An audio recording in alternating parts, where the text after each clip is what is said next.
All right, well, the case for this video is Normile v. Miller, so everybody get excited for yet another piece of real estate contracts.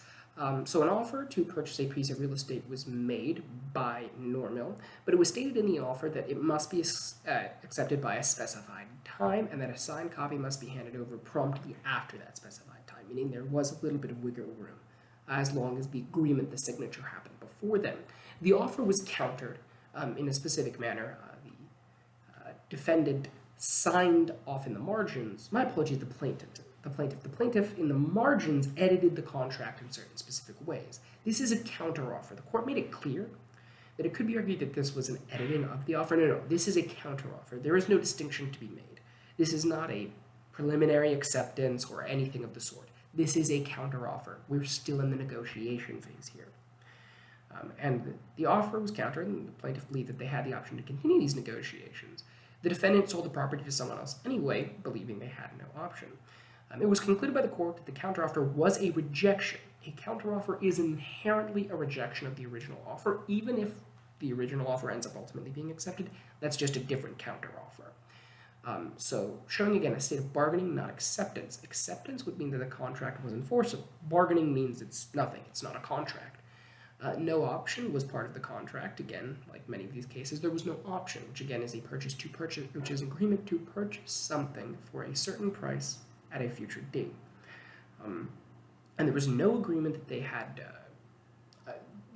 right of first rejection or anything like that. They had no rights to this property beyond the right to bargain for it.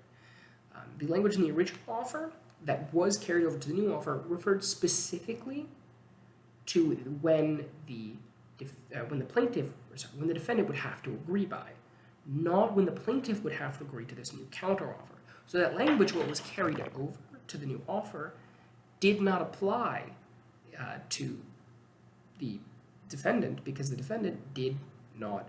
They weren't listed. It was the plaintiff who was listed. And there was no edit to that language. So again, in the contract, it said you have to agree, and it said their name, have to agree by a certain time, and in this case, when it was flipped back to the other person in the counteroffer, they had already agreed to their counteroffer, so that language was essentially moot. The plaintiff made a bit of a fuss about it, saying, here in their offer it says you have to agree by a certain time, but the name of the person was stated, so that language was ultimately meaningless. And the offer was actually also withdrawn expressly, not extremely expressly. The real estate broker through who the deal was being negotiated said to the plaintiff, you snooze, you lose. The plaintiff, you snooze, you lose, right? And that was them communicating, hey, you lost out on the property.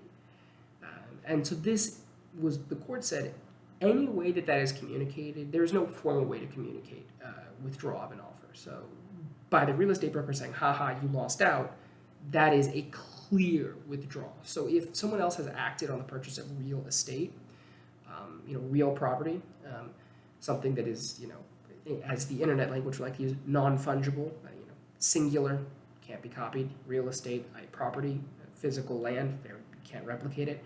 So in that case, if they can't replicate it, and if somebody says you snooze, you lose, very clearly you've lost out and it's been withdrawn. So there's no formal way you have to go about withdrawing an offer. Anything really that makes it clear to the offeree that the offer has been withdrawn withdraws the offer. And again, you cannot act on a withdrawn offer. There is no world in which once an offer has been withdrawn, it can be acted on by the offeree.